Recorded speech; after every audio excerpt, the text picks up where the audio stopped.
I'm sorry, sir, but you can't send any swear words in a telegram. 11-pound boy arrived. Mother and child doing okay. Who said America was through? I'll repeat. A paid telegram to Dr. Murray Reed, 219 Temple Avenue, City. Congratulations, stop. Plans afoot for small party in your honor. Manville Penthouse next Saturday, 10 p.m. Stop. Maintain secrecy. Stop. Promise you most original party ever slated. Signed, your host. Yes, sir. I'll send that to the 8 addresses you gave me. Please deposit $3.36 in the coin box. Thank you. Gee, that guy's got a spooky voice. Maybe he's an undertaker. No, he's throwing a party.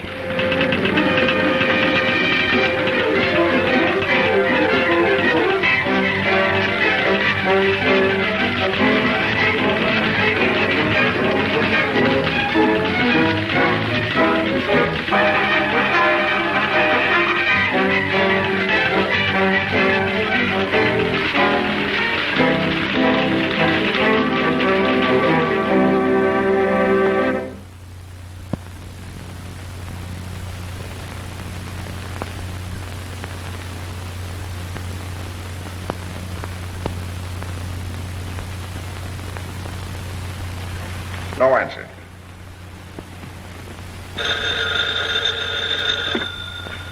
Hello? Oh, hello, Mr. Osgood. Why, no, of course I'm not too busy. I see you've gotten rid of young Abbott, Doctor. Thanks for acting so promptly.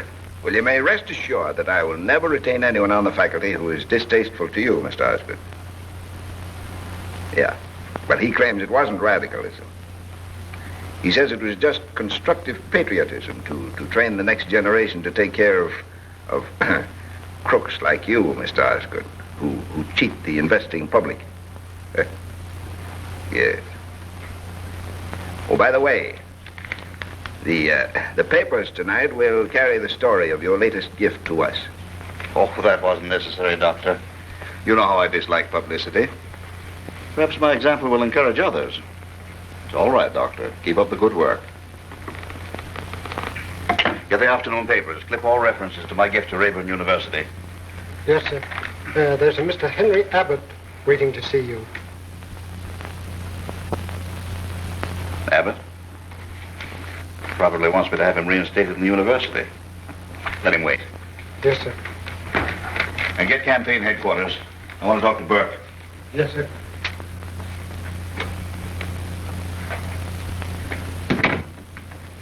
Mr. Abbott.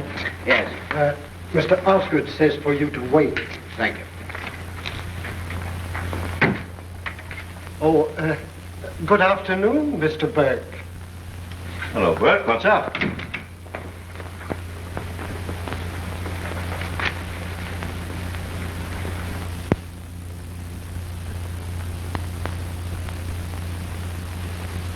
Is this true? 30 years ago, when I was a boy. Why didn't you tell me? You know what you've done? You've handed the mayor's chair to Tim Cronin's man on a platter. For 30 years, I've been straight. There hasn't been a whisper. How did they find out? That woman lawyer of Cronin's. Sylvia Inglesby. Yes, she traced me back every step of the way. My whole career ruined. Your career? What about mine? We've held you up as a stainless character, and you come sniveling in here the day before election and tell me that you're a jailbird. You've let Tim Cronin make me the laughingstock of the whole city. Get out! But I... Get out! Get me Tim Cronin's office. Yes, sir. Mr. Abbott is still waiting, sir. Tell him that Dr. Reed's decision is final. Yes, sir.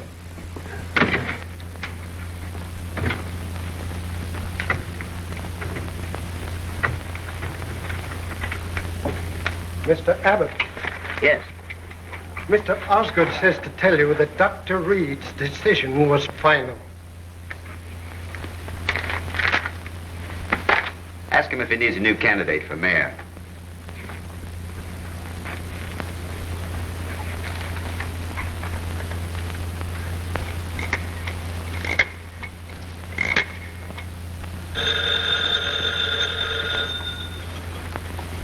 Yes? Mr. Jason Osgood would like to speak to Mr. Timothy Cronin. What do you say? Mr. Cronin is in conference with his attorney, Miss Sylvia Inglesby. Yeah, why didn't you tell him that? Osgood would have got a kick out of it. It's going to be hard on Burke. It was the only way we could get at Osgood. We had to smash that good government league of his. And don't you waste any sympathy on Bert. He shouldn't have gotten our way. It must be nice to have everything your own way. You ought to know. Goodbye.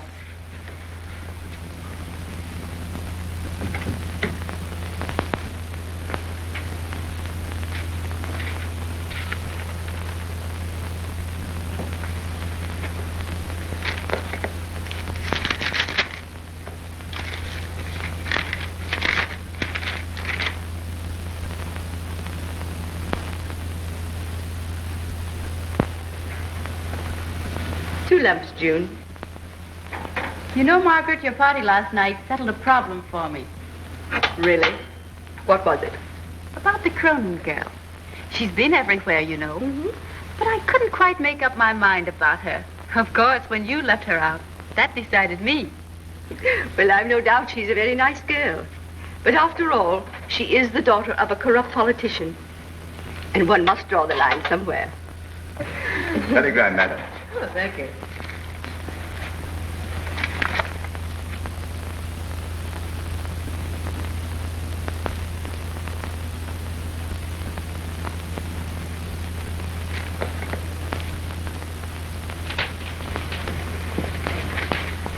Another telegram, Miss Jean. Well, this certainly is our busy day. In gospel train I'm coming. I hear it just as hanging.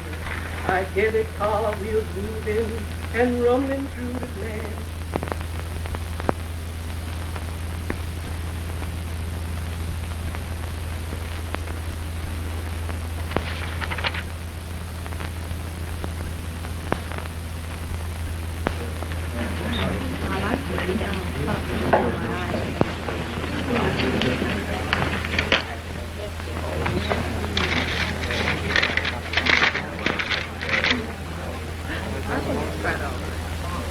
Congratulations. Good news, Mr. Abbott? Oh, no. Invitation to a party.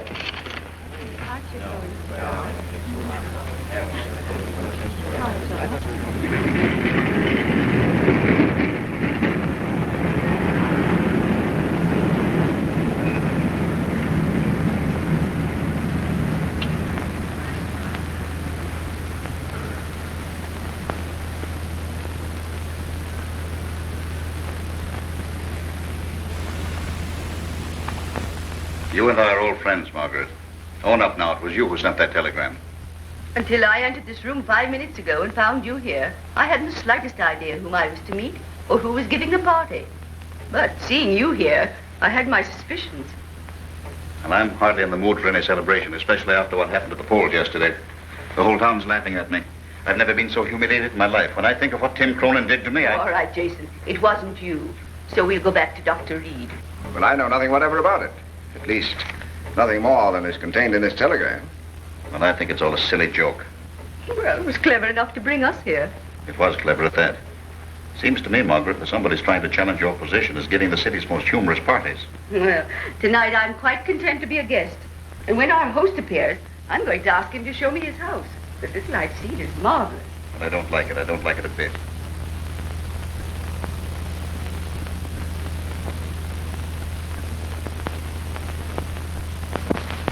Everything is to be done on schedule according to these instructions. If the guest should ask any questions, they're to be answered with a simple statement that you do not know. Under no circumstances... How do you know we're going to get paid for this job? Well, the agency that sent us here will be responsible. They told me so. Isn't that good enough for you? Yes, it'll have to be. But just the same, I don't like it. The place is too perfect. Nothing has ever been used. You mark my words. Something is going to happen. Well, you've heard the instructions. Everything is to be timed to the second.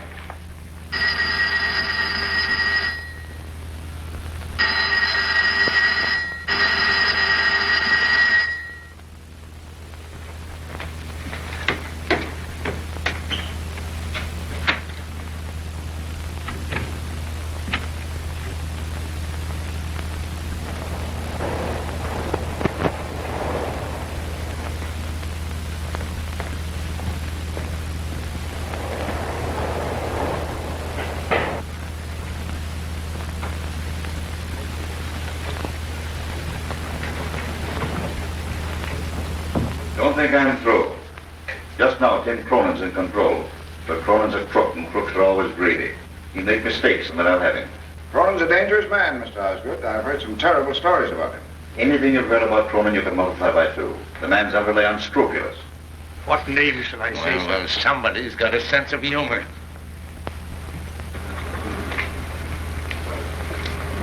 How are you, Osgood? I'm well, thank you. Hello, Doctor. I met you once somewhere. Speakeasy, wasn't it? I've never been in such a place in my life. All right, Doc. My mistake. Maybe it was in church. You all know Sylvia?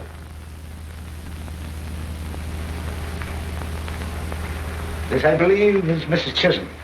I've heard my daughter speak of you quite recently, in fact. She's a very charming girl. Yeah. I'll tell her you said so.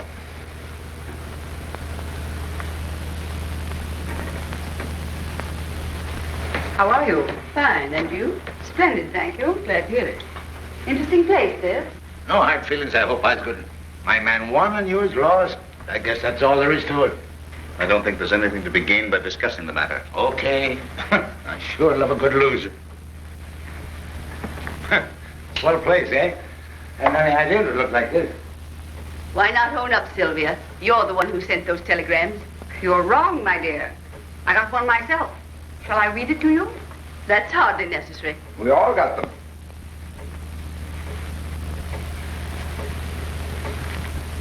The grandest city in the world. Say, Osgood, have you any idea how I feel about that tonight? Maybe you can guess. I think we'd better go.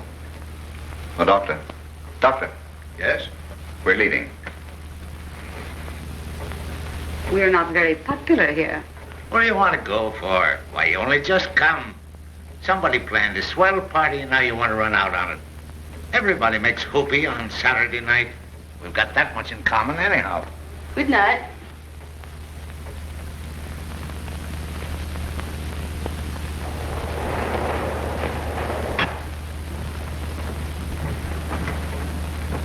Hello, folks.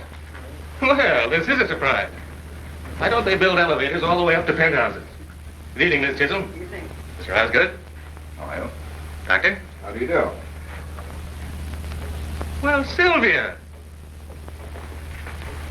And Cronin. Hey, this is swell of you, Tim. I suppose it's your way of celebrating. Considerate of you to invite Osgood, and very nice of him to accept. I've changed my mind. I'm remaining. What about you, Margaret? As you wish. You're not thinking this is my party, are you? Well, yes, isn't it? That's the trouble with you authors. You got too much imagination.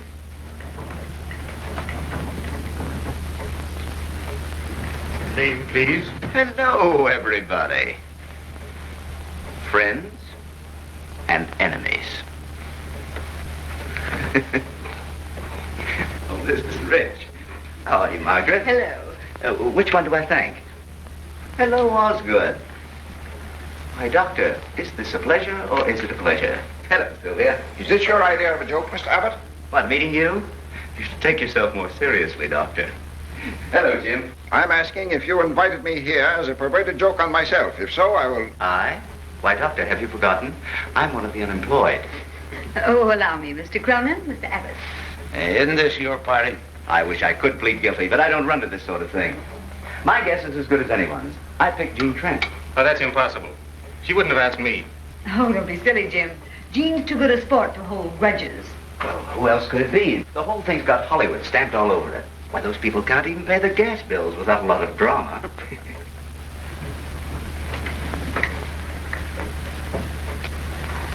Miss Jean Trent. Hello, Jean. Hello, Henry. There she is. What did I tell you? Thrilled.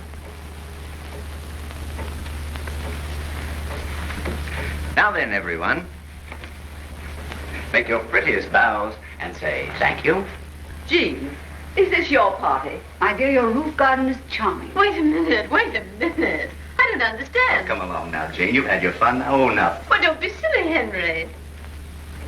This is your party, isn't it, Margaret? No.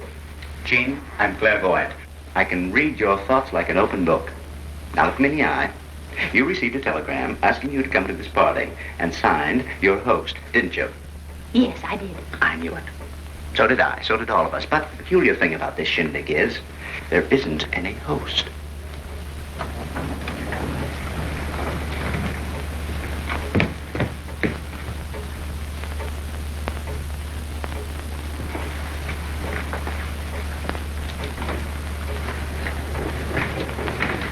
What name did you say, sir?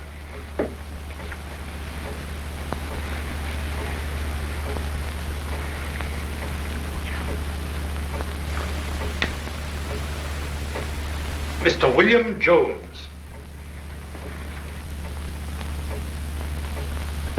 Did you send? Are you our host? Me? Oh, no.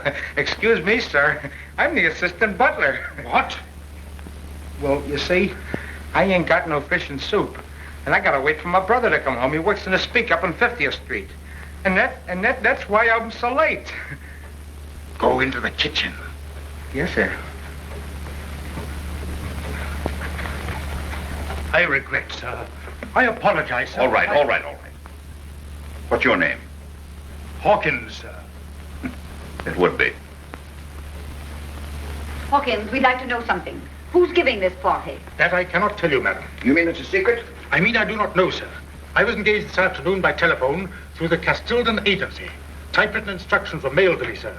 I was to come here tonight and find everything in readiness for me. How'd you get in? The key also was mailed to me, sir. Your host has planned a very interesting evening, if I may say so, sir. Well, Hawkins, you seem to be as much in the dark as the rest of us. Maybe we'd understand it better if we had a little glass of something. I'll bring the cocktails immediately, sir. If you will pardon me.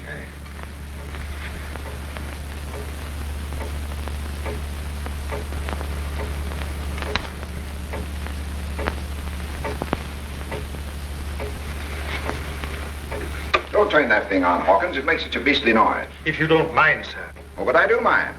I'm sorry, sir, but my instructions were to turn the radio on at this particular time.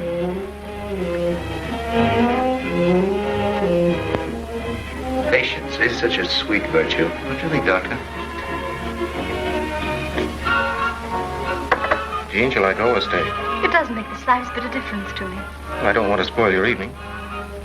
You can't hurt me anymore, Jim. No matter what you do. When we were children, if you were angry with me, I thought the world was coming to an end. Now it doesn't matter in the least. We're an odd bunch for anybody to select for a party. Here's Dr. Reed. He thought so much of my society, he had me dismissed from the university. But he's bearing up very bravely. We'll all be the best of friends after we've had a few drinks. Won't we, Osgood? No. Oh, now, gentlemen, let's not begin calling each other names on Saturday night. There's only one name for you, and Miss Sylvia Inglesby. That's enough. Leave Miss Inglesby out of it. It's all right, Tim. Mr. Osgood's not a very good loser. It ain't all right. That mealy-mouthed hypocrite can't insult you and get away with it. Any more than that Chisholm woman's going to get away with what she did to my daughter. That's enough, Cronin. You've said enough. Please, Tim, please. Why pretend to be comfortable in the society of people we can't tolerate? Meaning me, of course.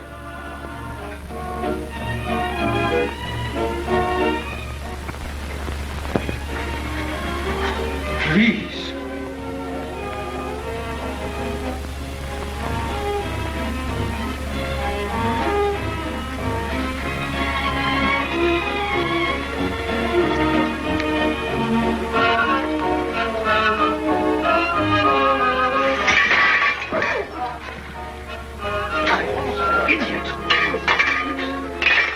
This is becoming ridiculous.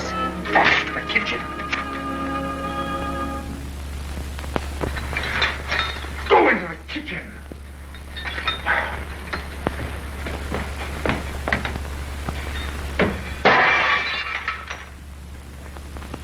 Jason, will you take me home? Certainly.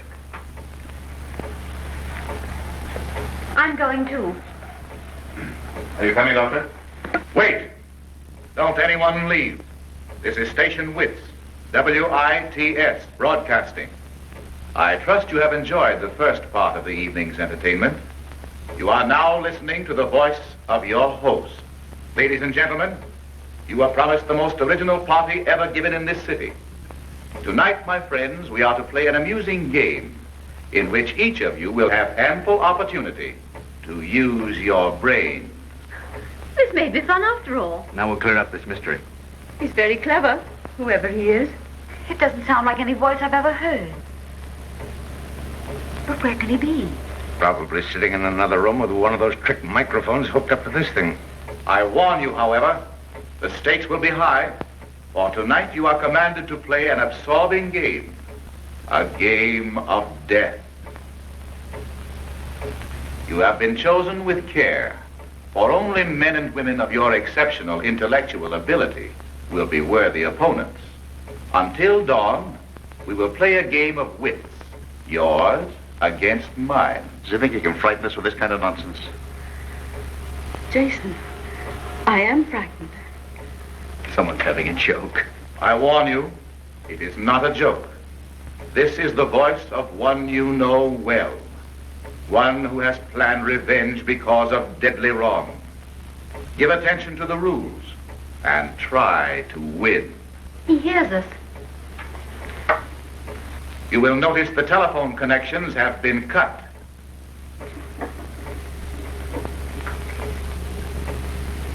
This is ridiculous. To touch the radio means death. It's charged with enough electricity to kill you instantly. Well, I'm getting out of here. Come on, Tim. There is no escape. The gates by which you entered the garden are also charged with electricity. I want to get out of here. Margaret, don't let this thing get the best of you. Some ghastly brand of foolishness. But Jason, A minute. This may be only a joke, but I've had the feeling for the last few moments that someone in this room, one of us, may be behind it.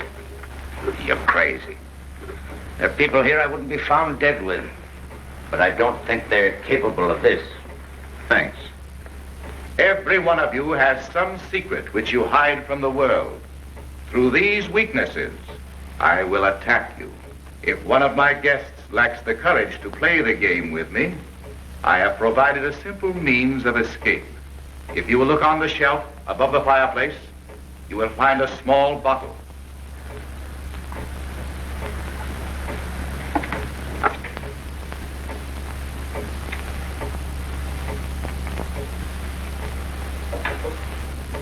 Prussic acid. Escape? You mean suicide? Well, if one of you was doing this, won't you stop it, please? My friend, before the clock strikes 11, one of you will be dead.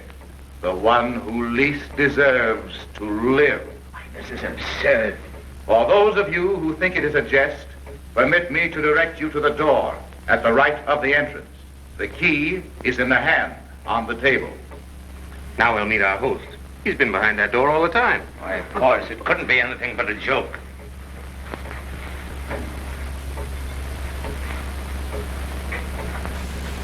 Come on, give him a reception.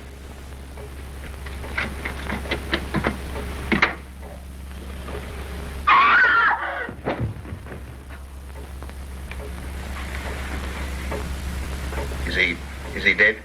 Anybody know him? Electrician's tape. Here, lend me a hand.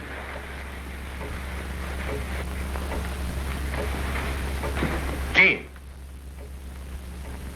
Gene, come back here.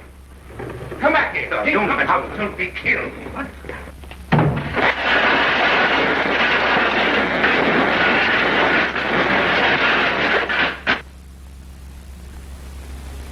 You might have been killed.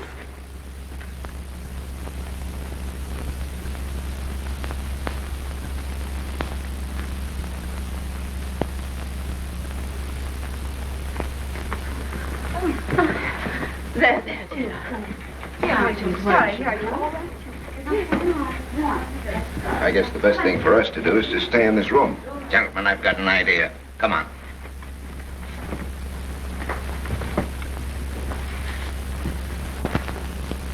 That butler must know something.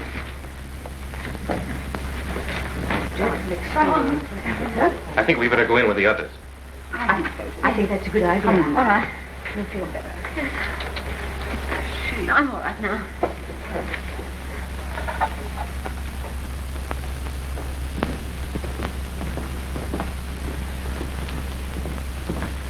Yeah? Then what? Come on, spill it. Then I came here, sir.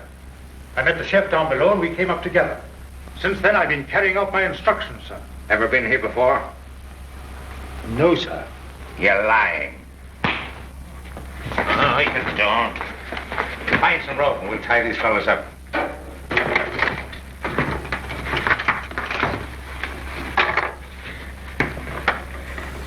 You're out of circulation for a while. Did your instructions tell you what to do now? We've got to find the man who hired them. If we're going to get out of here alive, we've got to find out who's back of this. I suggest we give this place as thorough an examination as we can. As we dare. If you'll allow me, I'll divide you into searching parties. Shoot. Miss Inglesby, you go with Jean and Margaret. Examine the bedrooms thoroughly. Abbott and Cronin take the dining room and the floor beyond. Jim and the doctor can take the garden. What about the living room? I'll go through that myself. Let's go.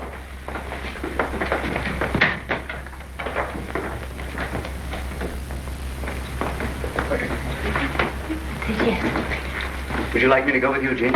Oh, no, it's all right, Henry. I'm all right now. Abbott, you better come with me.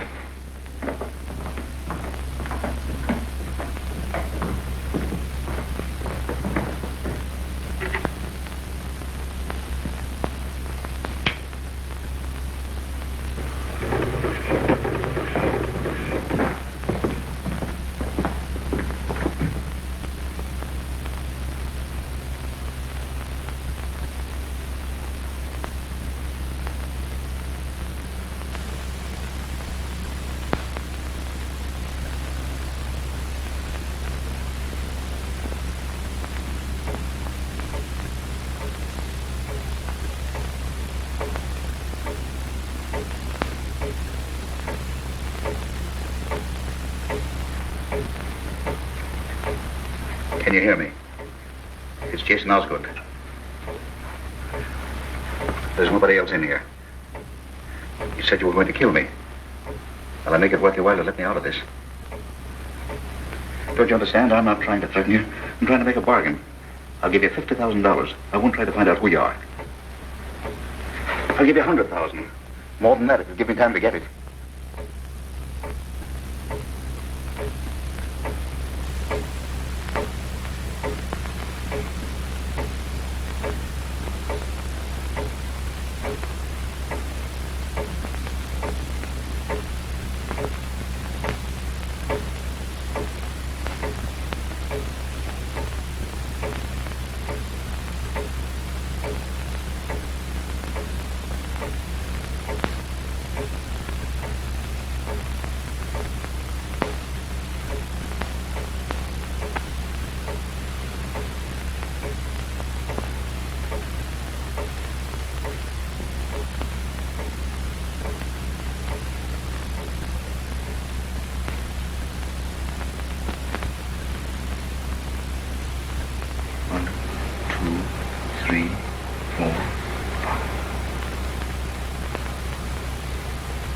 One for each of us.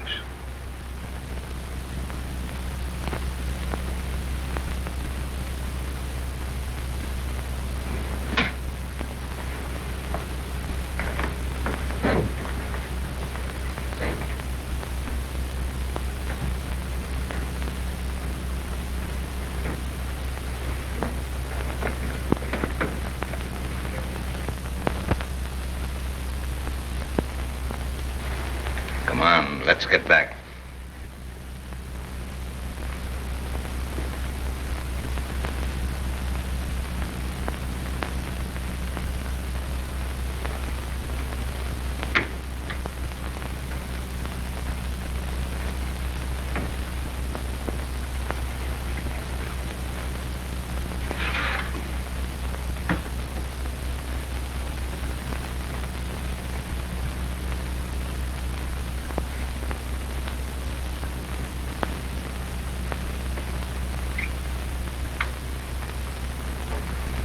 Did you find anything? No, did you? No.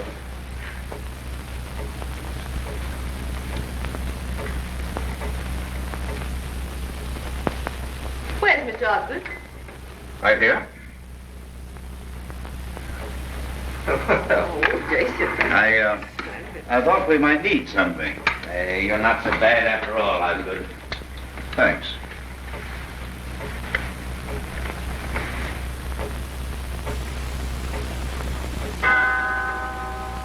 Look, it's 11. We're still all here, and nothing's happened. Then he's failed. Your good health, everyone. Stop. Don't drink. You are about to meet my guest of honor, the 9th guest. The 9th guest? His name is Death. It pleases me greatly, my friends, to tell you Mr. Jason Osgood will be dead in a few seconds.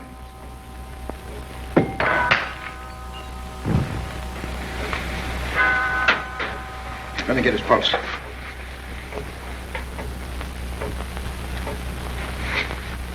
You did this.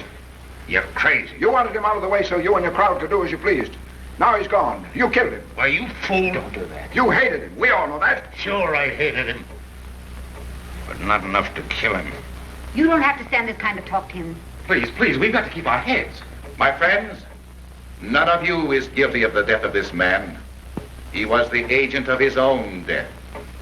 The drinks he offered you were poisoned. When he opened the bottle of prussic acid, he cut himself on the poisoned cap. Stop it!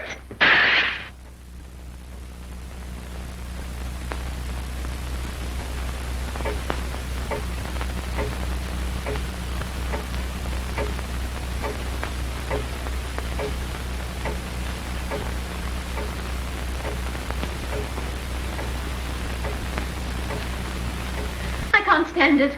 I can't stand it any longer. Oh, please, dear. Control yourself. You must. For all of us. It's that clock. Won't someone stop it? That won't do any good, Miss Chisholm. Oh, but it's that ticking. He said another one of us would be gone at 12. Now listen, we've all been told we're going to die. The next one in 15 minutes. Osgood weakened. He's dead. All we've got to do is keep our heads and nothing can happen to us. You want us to sit here like a lot of sheep waiting to be killed? Can't we do anything to fight back? Don't you see that's just what he wants us to do? Suppose we should fight back. What would we be fighting? Shadows. There must be some hiding place. He's here somewhere. Search the apartment. This is not a game of slaughter. It is a game of skill. We're trapped by a maniac. You boasted you had the whole police force in your hands. Can't you do something? What can I do? With the wires cut, how can I reach him? Jim. My friends, this is a game in which you take one side and I the other, with Death as the referee. If I lose, I will appear and die before you all. That butler hasn't heard a word of this. I'm going to take him to the gate and tell him to get out. If he hesitates, we'll know he's in on this. Come on. If he's killed, that's murder. Murder. We're fighting for our lives.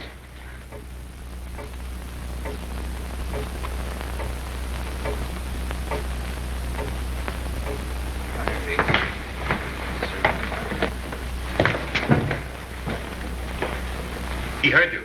He's taking care of the servants. Then they are part of it. I was right. There is a hiding place. Somebody untied them. They couldn't just float away. Somebody untied him, all right. That somebody is one of us. I want a showdown. And do you dare to imply that I would... Dare? Me? Caught like a rat? You bet I dare. If you're not doing this, one of the others is. Why, you can't talk to decent people that way. Tim, Dr. Reed. Stop it, you hear? You're acting like a couple of caged animals. That's what we are, caged. Can't you realize we've got to stick together? If we don't, we'll all be dead before morning. Get back in that living room. Sit still and don't answer a single challenge the voice offers. I tell you, nothing can happen. Sit still, nothing. I'm going to find those servants. I'm going to do. Well, go ahead. It's your funeral. Well, we better keep an eye out.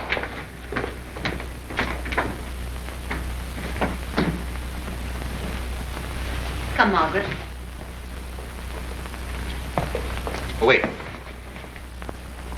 I don't want you to go. What right have you to tell me what to do? Oh, Jane, please. And please stop pretending. Pretending? Yes. Your sudden anxiety for me is a little absurd. You won't listen? No.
We've been in there. I know, but I want to look again.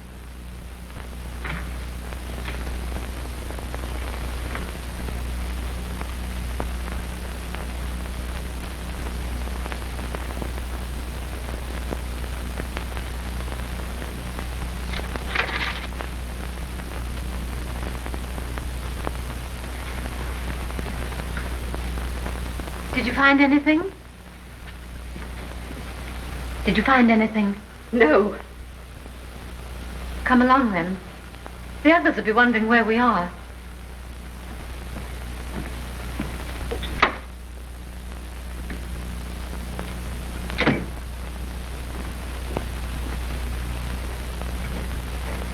Cigarette? It's good for the nerves.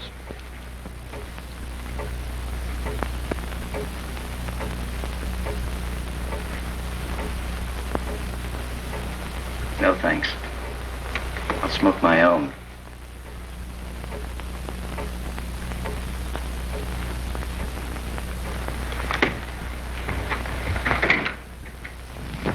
What's going on here? Well, I tried to attract attention by burning some newspapers on the parapet, but I don't suppose anybody could see the blaze. 50 stories up, you might as well wave a lighted match. Well, the setbacks begin 10 stories down. I couldn't throw a message beyond them. I tried. You might have set the place on fire. Like a cheap movie. Now, perhaps you'll listen to me. We've got to fight this thing with common sense. If we all stay inside and keep quiet, we'll be safe. Now, come on. If I thought that you... Oh, please, gentlemen, let's go inside. Find anything, Miss Chisholm? No. Well, are you going to tell them, or must I? I don't know what you mean. Oh, yes, you do. We were searching the front bedroom. You didn't know I saw you, but I did. Jean, please. Well, there's a table by the bed. There was nothing on it when we went there first. But when we went back, there was an envelope there. I saw Margaret pick it up and read it. And then she hid it in her dress. Margaret. Margaret, what was it? Let's see that letter. It isn't true. Jean, you're sure? Well, yes, of course. Sylvia, you and Jean take her to another room and search her. You wouldn't dare. Will you let us have that letter?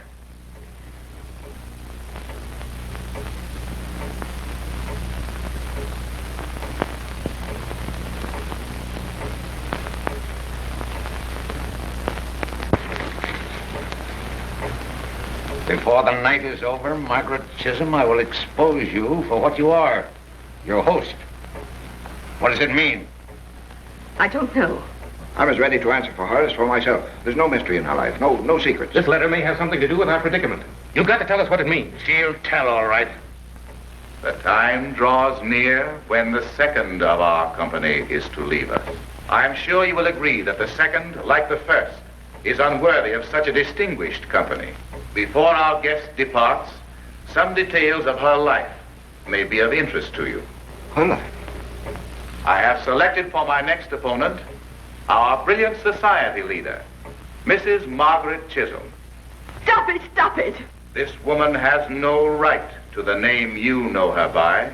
The only name to which she has legal right is that of her first husband, Jimmy Vickers, from whom she was never divorced. Oh, that's not true. Margaret Chisholm's sins have overtaken her at last. Jimmy Vickers is locked up in an insane asylum. But I am prepared to expose this society leader as a bigamist. Oh, that's a lie. He's dead, I tell you. Bigamist. And my daughter wasn't good enough for your crowd. Every dollar Margaret Chisholm possesses was stolen from the husband she had committed to an institution. No, no, no.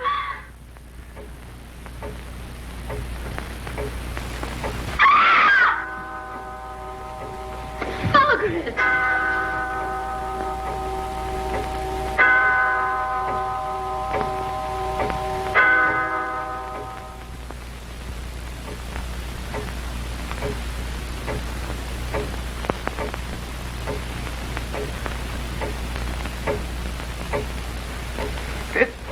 Minutes more.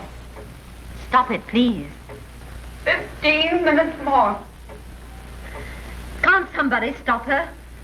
I can't. None of you will listen to me.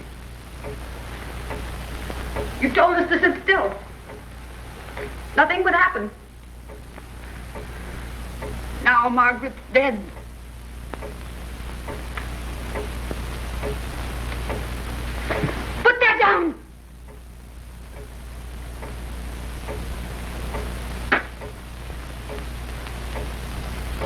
She killed herself. They were both killed by their own weakness.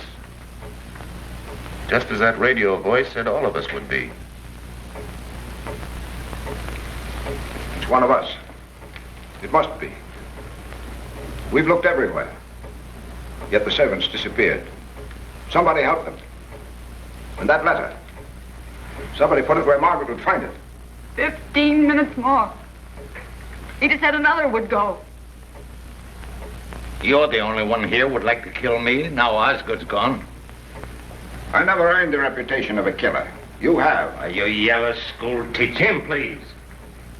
We're playing right into their hands, just as we did both times before. You said it was one of us. How do we know it isn't you, Doctor?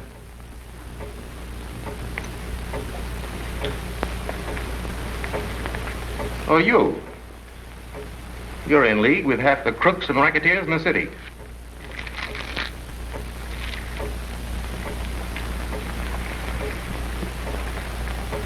There are 6 of us left. And everyone has something against somebody here. I never harmed anyone. You kicked me out of the university without a chance to defend myself. Please. I had to put you out because I didn't like your opinions nor your sneering, arrogant vanity. How do we know it isn't Abbott? You have reason to hate Dr. Reed. How do we know you haven't something against all of us? Why do you leave yourself out? Please don't. Yes, why? There's only one person I know who'd be happy to see me dead, and that's you, Jim. Well, that isn't true, Jean. I think you're a little snob, eaten up with self-importance, but I wouldn't kill you. Oh, yes, you would. I'll tell you all something you don't know about us. Jim and I were brought up together. Our fathers were friends. We were in love.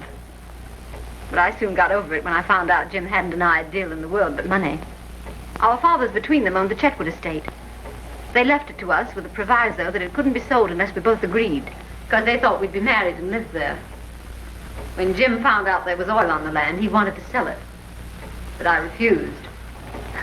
That's when he turned against me in his newspaper column and tried to ruin my career. That's why I think you'd like to see me dead. You'd be a millionaire if you could sell Chetwood.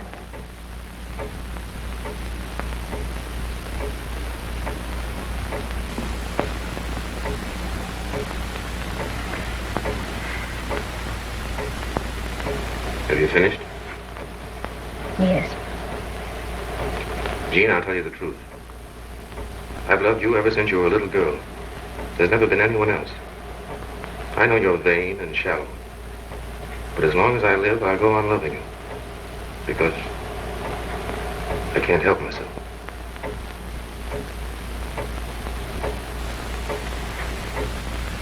Now you've heard all about us, and Abbott, and the doctor. What about you, Cronin, and Sylvia? Well, what about us? You both have reasons to want to see each other dead. Sylvia's the best friend I've got. Her husband filed suit for divorce yesterday, and she made him withdraw it. How'd you know that? How does a newspaper man know anything? There's plenty of reason for you wanting to get rid of her. Everyone knows you're insanely jealous of her. And she has a much better reason for wanting to see you dead. You left her $250,000 in your will. Ask me how I know that. It's true, isn't it? Yes, it's true. Don't let him frighten you, Tim. But Sylvia wouldn't kill me for that. There are men within a dozen blocks of here who'd kill you for much less. Now you've heard the whole works. What's your verdict? Which one of us wants to kill the other 5?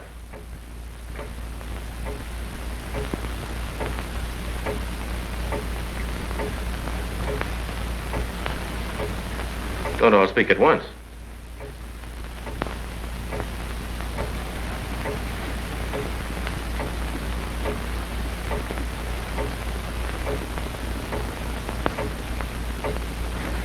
Why don't you search us? Margaret Chisholm had something hidden. We'd never have known it if Jean hadn't told. Maybe some of the others have something in his clothes that'll give the show away. Nobody's going to put a hand on me. Why should you object if you've nothing to hide?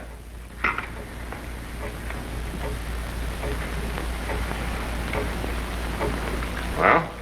Tim, please, Tim. Make you feel any more secure? Here it is. I'll take it.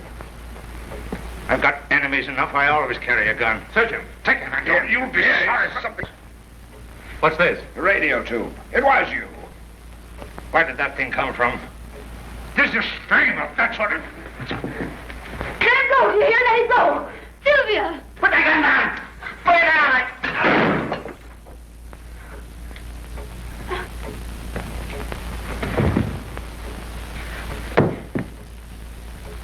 Tim! Tim! I killed him. Tim! Oh, Tim, Tim! I didn't mean to do it, Tim, Tim!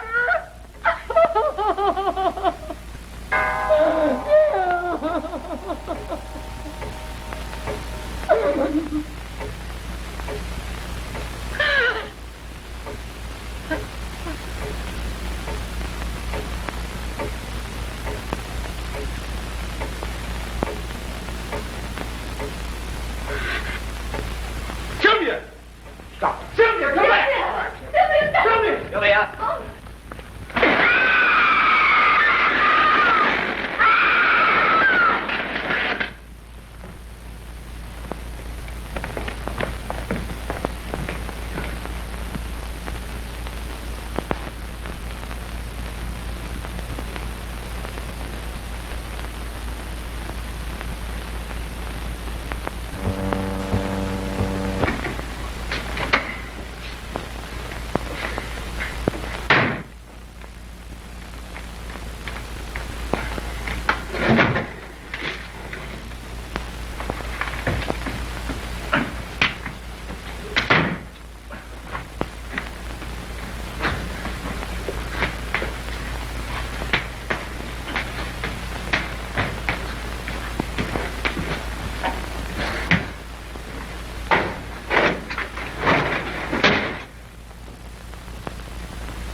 Break this.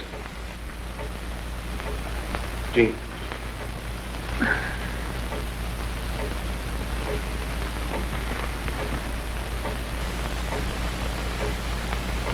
No, Well, Jean, you don't think that I don't know what to think anymore.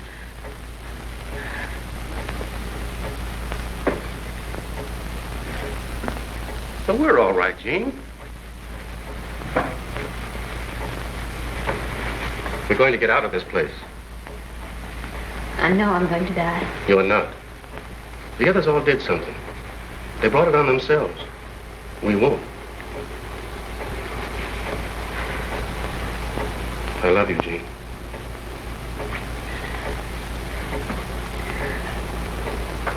You told them all about me. Oh, you shouldn't have done that. You made me feel so cheap and mean. You're not. Oh, yes, I am.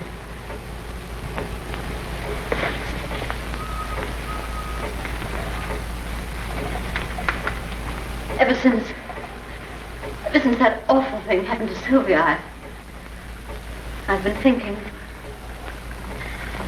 I've been seeing myself as others see me for the first time. As you've seen me. You're adorable. You tried to help a selfish, arrogant girl.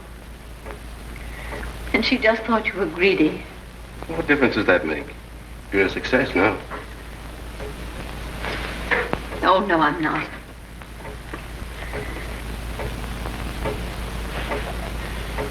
I'm just lucky, that's all. I got the breaks that other girls didn't get. But I haven't really lived yet. I don't want to die. We'll find some way out of this. There must be some way.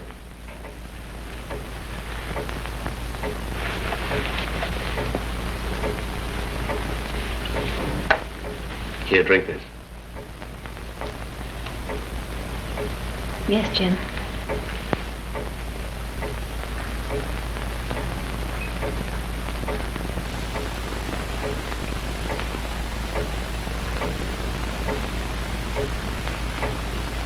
Why are you looking at me so queerly? What have you done to me?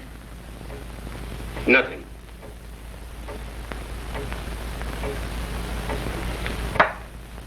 Now you satisfied?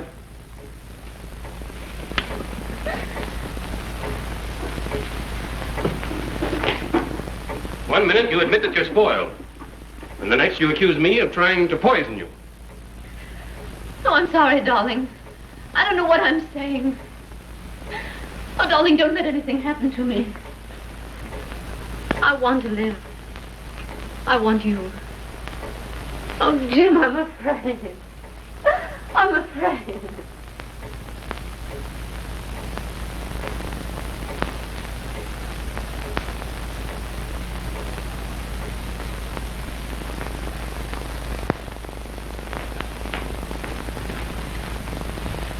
Come, pull yourself together, Abbott. I'm all right. Stop trying to take care of me. Let's go inside. I don't feel safe out here. Safe? Do you feel safe in there where 3 of them died already? Oh, come on. Come on, let's go inside. I'm all right. Leave me alone. Take your hands off me. Come on. Come away from that. Will you leave me alone? Come on.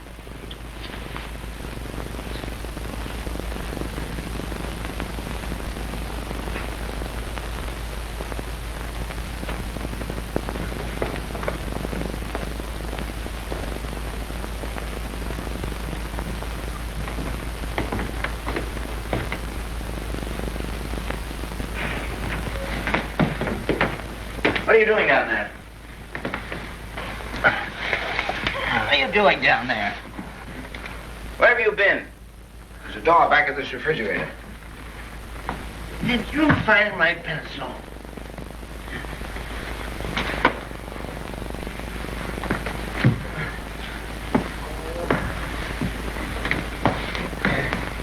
I've got it here.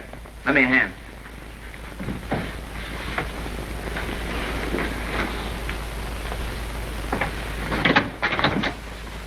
It's locked on our side. Open it.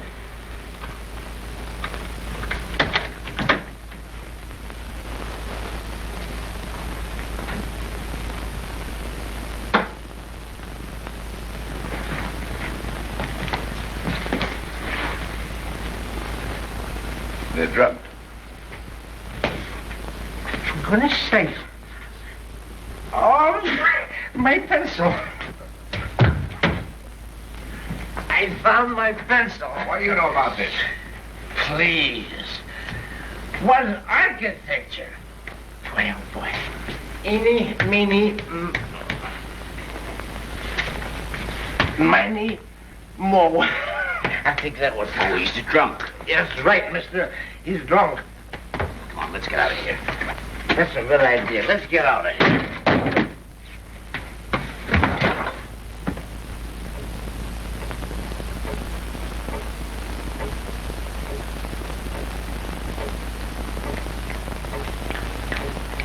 Oh, sit down, can't you? There's nothing to be gained by being a coward. You can't talk to me like that. If you're brave, it's because you've got nothing to be afraid of. I think you planned this whole thing yourself. Stop it. Can't you see what you're doing? You're fighting just as the others did before they were killed. Jean's right. It's what I've told you all along. For heaven's sake, keep still.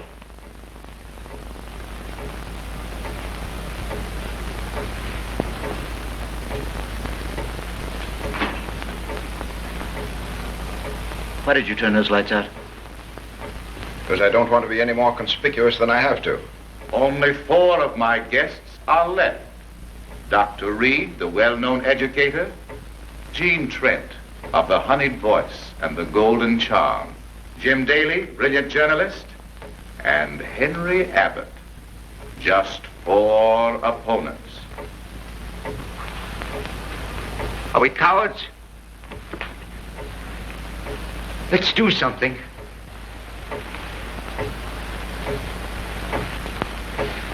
Let's die fighting. My friends, permit me to remind you that there is but one danger in this room. The danger that you may not outwit me. You haven't the courage to fight this through. He hears us. Oh, where is he hidden?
He's dead.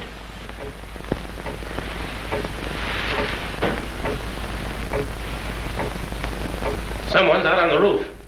He fired through this window.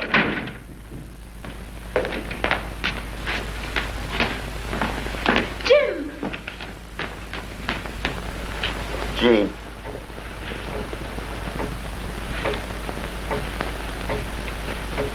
Henry. What's happened? Looks like someone's a bad shot. Oh, Henry. Are you hurt badly? No, I don't think so. Jean, I've got to tell you, we may never get out of here alive, any of us. I love you, Jean. Oh, Henry. Please don't. Not now. I may never have another chance, dear. I want you to know I love you more than anything else in the world. I have for ever so long. I wouldn't have dared tell you, except...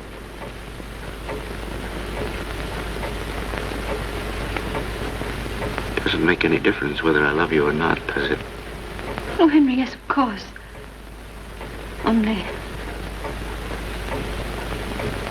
Only just now we've got to find Jim.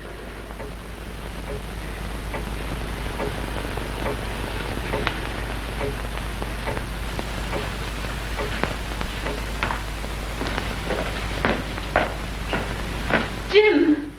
Jim! Jim, where are you? Jim! Jim, where are you?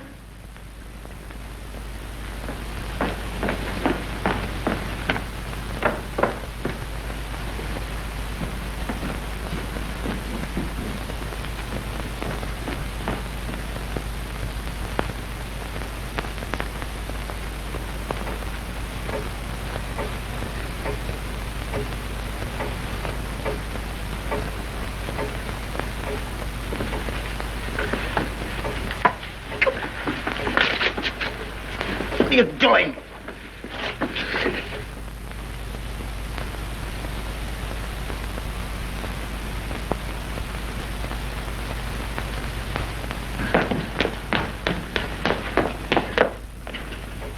Jim! Take a tape off my eyes. Do you want to kill me the way you did all the Why others? have you got him tied up like that? Come to your senses, Jean. You realize this man has killed 5 of your friends here tonight? He's done nothing. He knew he couldn't get me the way he got all the others. He wanted us to think that Dr. Reed was killed by someone outside in the garden, but he wasn't. He killed Dr. Reed with a gun from this room. Then he fired the second shot at me, but he almost missed me in the dark. That hole in the glass wasn't made by a bullet. It was made when he threw the gun through the window. If you look lower down, you'll find the hole where the second bullet went through.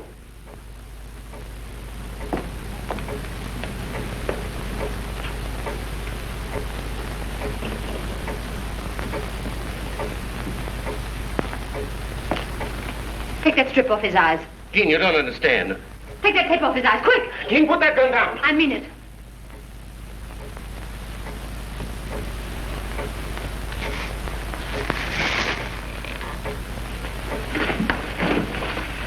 Now listen to me.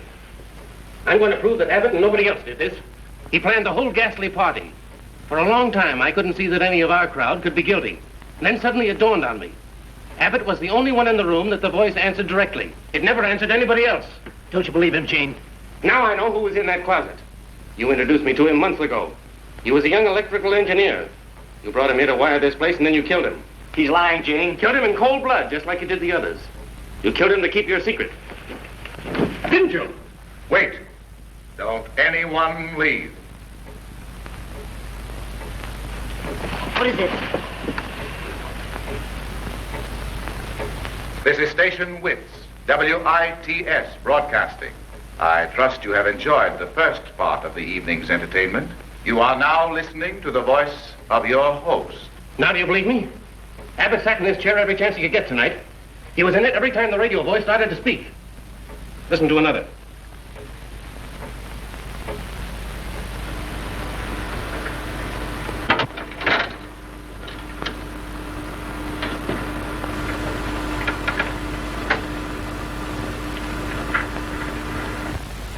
You are about to meet my guest of honor, the 9th guest. His name is Death. I have selected for my next opponent our brilliant society leader, Mrs. Margaret. No, you don't. Don't move, Henry.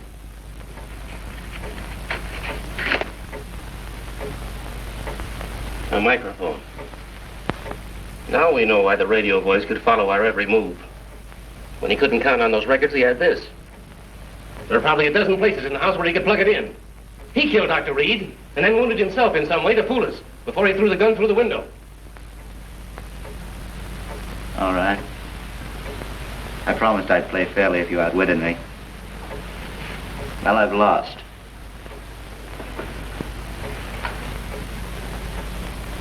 You think I'm mad, don't you? I can see it in your eyes. Me, mad? I'm not mad. Is a man mad because he kills his enemies? I saved every cent for years to get you together like this. I rented this place under an assumed name so I could kill you. What have we done that you should want to murder us? Osgood ruined my father in the market and he shot himself. My mother died in poverty. But I didn't kill Osgood. I didn't have to. I knew he'd do anything to save his own skin. That's why I poisoned the cap of that prussic acid bottle. His own greed killed him. That doesn't account for Margaret and the rest of them. Margaret Chisholm's real husband was my brother, Jimmy Vickers. Yes, my real name's Vickers. You remember, don't you, Jim? The Vickers disgrace made fine copy for your paper. It got you your first real break. Margaret Chisholm bled my brother for every cent and left him to die in an insane asylum. But I didn't kill her either. I didn't have to. I knew she'd take the coward's way out, and she did. Sylvia Inglesby handled Margaret Chisholm's case against my brother, and Cronin pulled political strings to help her do it. He's known for years she was an imposter. But he kept still because he was counting on her to have his daughter socially set. Then why did you struggle with Sylvia over the gun? You tried to save Cronin's life. I struggled to fool the rest of you. But while I struggled, I made Sylvia point that gun at Cronin and kill him. A life for a life. Isn't that what the Bible says? Oh, Jim, I can't stand anymore. You think I shouldn't have killed Dr. Reed, don't you? Well, he killed me, my future, when he had me thrown out of the university. What have you got against Jean? I always loved Jean. I wanted you, Jean. I wanted to take you with me. It was the only way I could have you. He's mad. I promised if you'd win the game, I'd die in front of you.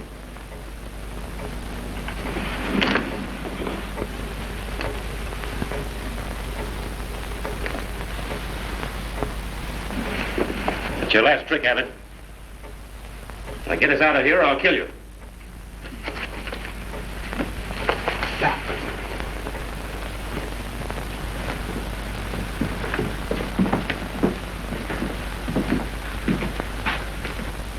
Where's the switch?